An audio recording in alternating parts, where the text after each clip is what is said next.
Halo, saya Imam Fahrudin. Saya akan menjelaskan satu topik dari metode numerik. Ini bahan bacaannya, dan topik yang akan saya bahas yaitu mengenai problem eigenvalue. Lebih tepatnya yaitu mengenai polinomial karakteristik matriksnya. Jadi kita ambil satu persamaan eigenvalue. Ini adalah operatornya A, atau matriksnya adalah A bekerja pada eigenfunction, maka dihasilkan eigenfunction di sebelah kanan dikalikan dengan suatu nilai yang disebut sebagai eigenvalue. Jika A matriks n kali n, maka ada n buah eigenfunction. Dan pada saat ini kita tidak bahas kasus degenerasi. Dengan demikian jumlah eigenvalue juga n ya. Jika ada kasus degenerasi berarti ada dua atau lebih eigenfunction yang eigenvalue-nya sama, maka jumlah eigenvalue menjadi kurang dari n. Untuk saat ini kita tidak membahas adanya kasus degenerasi. Jadi jumlah eigenvalue ada n. Nah, kali ini kita ingin mencari semua eigenvalue tersebut ya. Nah, kita tidak akan mencari eigenfunction tapi eigenvalue-nya. N buah eigenvalue untuk suatu operator berupa matriks berukuran n kali n. Kita bisa ambil matriks identitas, matriks 1 ya. Jadi kalau kita sisipkan di sini maka kita peroleh persamaan yang paling akhir ini ya. Bahwa ada matriks n kali n dikalikan suatu matriks kolom n kali 1, U adalah matriks kolom ya. Itu hasilnya 0. Nah, solusi yang mudah atau disebut solusi trivial adalah ya berarti U sama dengan 0. Jadi matriks apapun yang dikalikan dengan U tentu hasilnya sama dengan 0. Tapi ini solusi trivial, dan kalau kita ambil itu maka kita tidak akan dapatkan eigenvalue-nya. Dan terlebih jika ini kita sedang mengerjakan suatu problem fisika, maka U tidak lain menyatakan suatu keadaan sistem ya, keadaan kuantum suatu sistem. Jika U sama dengan 0, itu sama saja keadaan itu tidak ada atau sistemnya tidak ada. Dan kalau sistemnya tidak ada ya kita tidak perlu utak-atik, kita tidak perlu mencari tahu lebih lanjut tentang sistem itu karena sistemnya tidak ada. Jadi kita tidak mengambil solusi yang trivial bahwa U sama dengan 0. Jadi yang kita ambil adalah solusi non-trivial bahwa persamaan ini sama dengan 0 bukan karena U sama dengan 0. Ya, kita hitung determinannya dari matriks ini. Jadi ini ada dua matriks yang sebelah kiri dan dikalikan U, hitung determinannya tentu sama dengan 0 karena semua matriks ini adalah sama dengan 0. Nah, determinan matriks perkalian dua matriks itu sama dengan perkalian determinan masing-masing matriks. Dan kita sudah pilih solusi non-trivial bahwa U tidak sama dengan 0. Dengan kata lain berarti determinan U juga tidak sama dengan 0. Jadi persamaan ini sama dengan 0 itu karena determinan matriks alfa kali I min A itu sama dengan 0. Nah, ini karena kita pilih solusi yang non-trivial untuk mencari eigenvalue alfa. Kita bisa bayangkan ruas kiri determinan dari suatu matriks seperti ini. Ini matriks n kali n. Ini tentu berupa suatu polinomial dalam alfa ya, determinan dari matriks ini. Jadi ruas kiri ini suatu polinomial. Dan polinomial ini punya nilai khusus yaitu dia sama dengan 0. Karena itu persamaan yang dalam kotak itu disebut sebagai polinomial karakteristik matriks A ya. Nah, Ini juga dikenal sebelumnya dengan nama lain yaitu persamaan sekuler. Jadi di problem-problem eigenvalue orang kenal persamaan sekuler, yang tidak lain adalah persamaan ini, yang juga punya nama lain yaitu polinomial karakteristik matriks A. Nah, alfa yang kita ingin cari itu tidak lain dengan demikian adalah akar fungsi polinomial determinan alfa I min A ini ya. Jadi ini adalah suatu polinomial dalam alfa, ordenya adalah n. Nah, alfa merupakan polinomial, akar fungsi polinomial ini. Jadi problem mencari eigenvalue alfa ini tidak lain adalah problem mencari akar fungsi, dan kita sudah pernah melihat bagaimana mencari akar fungsi. Jika kasusnya ini paling sederhana yaitu A berupa matriks diagonal, maka alfa tidak lain adalah elemen diagonal dari A ini ya. Ini kita bisa lihat jika A adalah matriks diagonal seperti ini, maka matriks alfa I min A adalah sama dengan ini, dan determinan dari matriks alfa I min A itu tidak lain adalah perkalian elemen diagonal ini ya, sama dengan ini. Nah, pada persamaan sekuler atau polinomial karakteristik matriks A, polinomial tersebut bernilai 0. Dari sini kita dapatkan bahwa alfa tidak lain adalah nilai-nilai dari elemen diagonal matriks A ya. Jadi ini jika A berupa matriks diagonal, maka problemnya menjadi simple ya. A bisa langsung kita ketahui tidak lain adalah alfa tidak lain adalah elemen diagonal dari matriks A. Nah, jika A berupa matriks sembarang tidak diagonal ya, maka mencari alfa itu tidak sesederhana tadi. Kita akan lihat ilustrasi di sini untuk mudahnya. Anggaplah A berupa matriks 4 kali 4, berarti kita berurusan dengan suatu polinomial orde 4 ya. Polinomial orde 4 berarti mempunyai 4 akar. Nah, di sini akan kita lihat ilustrasi bagaimana mencari 4 akar tersebut dari akar 1 sampai akar 4 ya. So, kita bayangkan ada satu sumbu alfa di 4 titik pada sumbu tersebut adalah akar dari polinomial orde 4 ya, yang berasal dari matriks A, atau lebih tepatnya matriks alfa kali I min A. Ini idenya adalah kita akan sapu dari kiri ke kanan, bisa juga dari kanan ke kiri, tapi yang akan ditunjukkan dari sini adalah dari kiri ke kanan. Kita akan mulai mensapu di sepanjang sumbu alfa untuk mencari akar fungsi ini.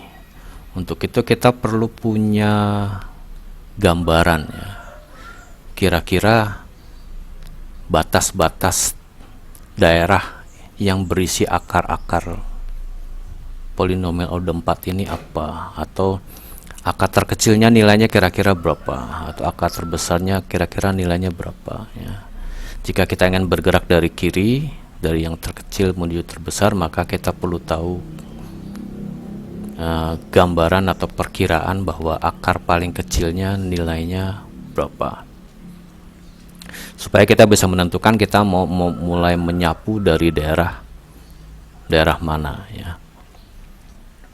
Jadi gambarannya seperti ini. Kita mulai dengan daerah satu segmen kecil itu, dan kita lihat apakah di situ ada akar ya. Di sini kita dapatkan bahwa di daerah itu tidak ada akar. Jadi kita perlu melihat daerah di sebelahnya, daerah berikutnya. Untuk mengetahui apakah di suatu daerah ada akar atau tidak, ini sudah kita pelajari ketika membahas metode numerik untuk mencari akar fungsi ya.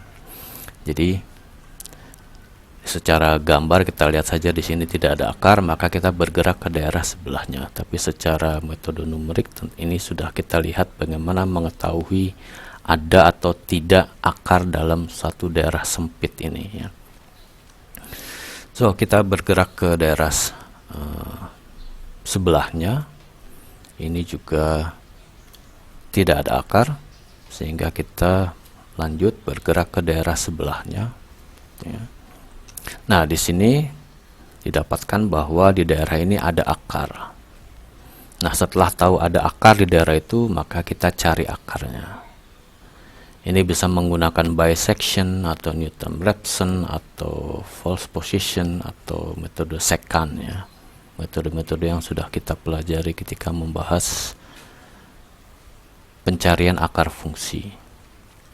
Setelah diperoleh, maka kita lanjutkan menyapu terus ke kanan, mencari apakah ada akar ya. Jika sampai suatu daerah yang kita ketahui ada akar, maka kita cari akarnya. Jadi kita lanjutkan seperti itu.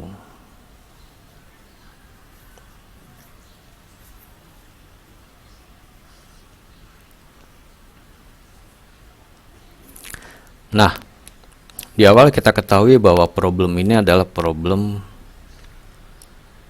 mencari akar polinomial order 4 ya.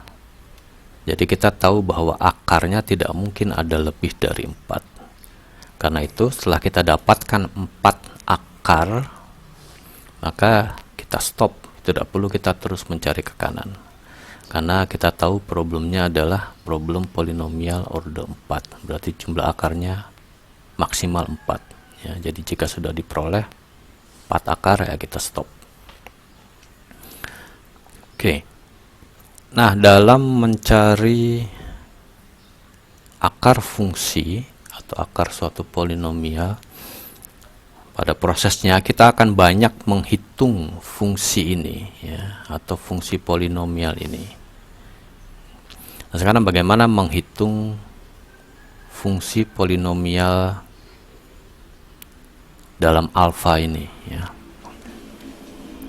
Kita lihat dulu kasus yang khusus ya. Kita lihat matriks tridiagonal. Jadi andaikan problem eigenvalue ini atau si matriks A ini berupa matriks tridiagonal.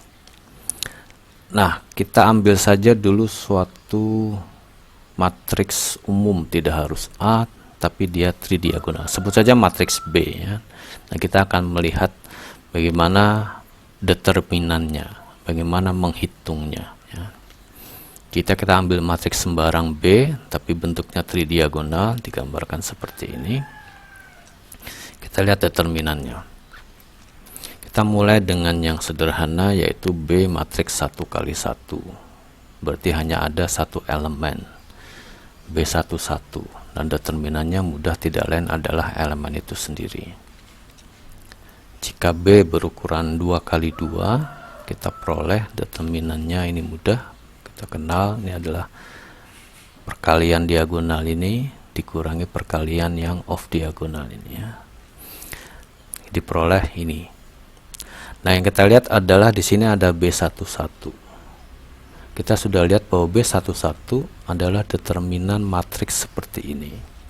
Jadi B11 ini adalah determinan dari submatriks B, yaitu bagian submatriks 1 kali 1 yang pertama, pojok kiri atasnya. Jadi kita bisa tulis saja B11 adalah determinan B nomor 1, artinya ini ukurannya 1 kali 1 ya, pojok kiri atas matriks 1 kali 1 ya.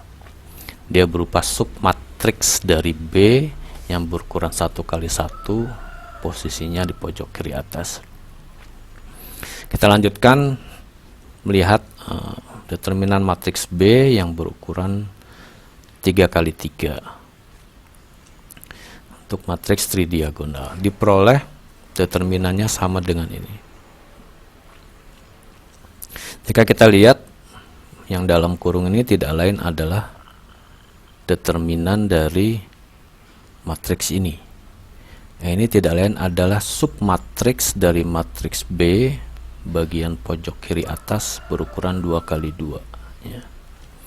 Jadi ini bisa kita ganti dengan ini adalah determinan submatriks dari B berukuran 2x2 di pojok kiri atas.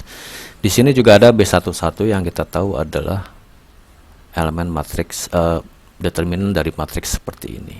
Jadi ini tidak lain adalah determinan dari submatriks B yang berukuran 1x1 pojok kiri atas seperti yang ini. So, kita dapatkan suatu relasi seperti ini. Ini adalah determinan matriks B, matriks tridiagonal berukuran 3x3 sama dengan seperti ini. Ada hubungannya dengan determinan submatriks 2x2 dan determinan submatriks 1x1. Kita coba satu kali lagi matriks yang lebih besar, yaitu order berukuran 4x4. Kita bisa hitung determinannya adalah sama dengan seperti ini. Nah, kita lihat bahwa ini ya, tidak lain adalah determinan dari submatriks berukuran 3x3 pojok kiri atas seperti yang ini ya. Maka yang dalam kurung curl ini adalah kita ganti dengan determinan dari submatriks B berukuran 3x3 yang pojok kiri atas. Kemudian ini yang dalam kurung juga adalah determinan dari submatriks B yang berukuran 2x2 pojok kiri atas. Kita dapatkan relasi seperti ini ya. Jadi untuk 3x3 kita dapatkan relasi seperti ini. Untuk matriks 4x4 kita dapatkan relasi serupa. Ya, kalaupun kita teruskan kita akan dapatkan relasi serupa. Jadi diperoleh bahwa untuk matriks tridiagonal, matriks sembarang tapi bentuknya tridiagonal, itu berlaku relasi rekursi seperti ini untuk determinannya ya. Jadi jika ini adalah matriks B adalah matriks n kali n, maka determinan B adalah determinan dari submatriks n-1 dikalikan elemen ini dikurangi determinan dari submatriks n-2 dikalikan elemen ini.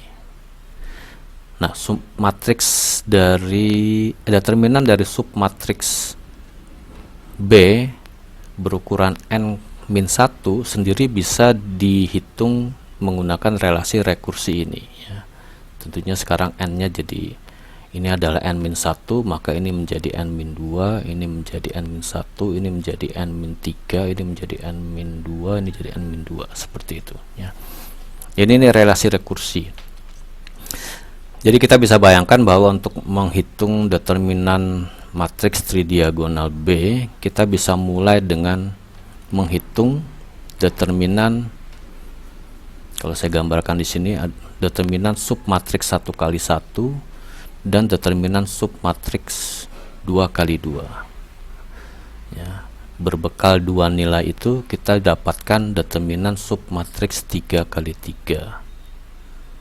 Dan kita bisa lanjutkan menghitung determinan submatriks 4x4 dan terus 5x5, 6x6 sehingga diperoleh pada akhirnya adalah determinan matriks B ya. Jadi ada proses iterasi seperti itu, dimulai dengan determinan submatriks 1x1 dan 2x2.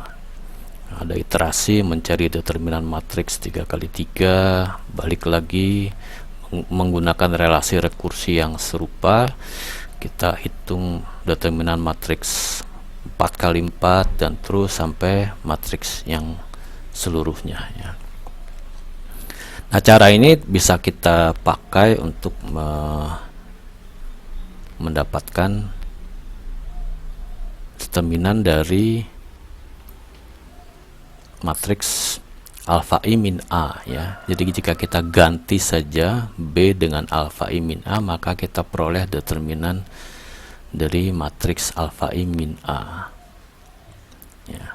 Dan itu bisa, yang itu diperlukan ya, untuk mendapatkan akar fungsi, untuk mendapatkan nilai alfa ya. Sekarang kita coba lihat jika A sembarang matriks, tidak tridiagonal ya. Kita coba saja lihat, jika ukuran 1 kali 1 ini masih simple, maka determinan dari alfa I min A adalah ini. Jika A ukurannya 2 kali 2, maka determinan matriks alfa I min A ini masih simple, masih sederhana ya. Jika 3 kali 3 seperti itu, ini sudah tambah panjang. Dan kita coba satu lagi, 4 kali 4, ini udah sangat panjang sekali ya. Dan kita tidak dapatkan suatu relasi rekursi atau relasi lain yang bermanfaat untuk menghitung determinan matriks sembarang berukuran sembarang ya. Nah, jika kita tempuh menghitungnya mengikuti cara-cara seperti ini akan sulit ya, menyelesaikannya secara numerik ya, dengan membuat programnya, menghitungnya menggunakan komputer nih menjadi sulit. Tapi bukan berarti tidak ada jalan, kita punya jalan, yaitu kita ingat lagi ketika membahas sistem persamaan linear, kita sudah kenal dengan satu teknik LU decomposition ya. Jadi jika kita decompose ya, kita uraikan matriks alfa I min A seperti ini menjadi matriks L, ini segitiga bawah ya, matriks segitiga bawah dikalikan matriks U, ini matriks segitiga atas. Matriks U ini spesial, yaitu elemen diagonalnya 1. Maka determinan dari matriks ini alfa I min A itu tidak lain adalah perkalian dari determinan matriks L dikalikan determinan matriks U ya, seperti ini. Nah, untuk matriks segitiga ini menghitung determinan itu sangat mudah, yaitu tidak lain adalah perkalian dari elemen diagonalnya. Jadi sama seperti matriks diagonal ya, walaupun ini adalah matriks segitiga, tapi pencarian determinannya efektifnya adalah sama dengan matriks diagonal, yaitu hasilnya adalah perkalian dari elemen-elemen diagonalnya.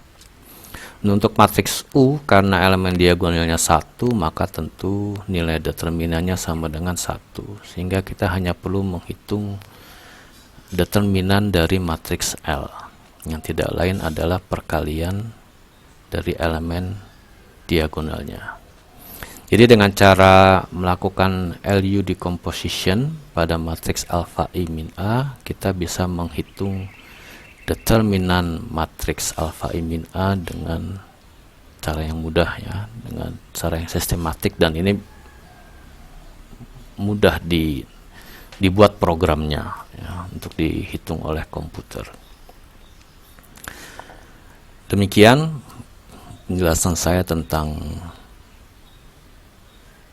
problem eigenvalue, mencari eigenvalue dari suatu operator berupa matriks n kali n, yaitu dengan menghitung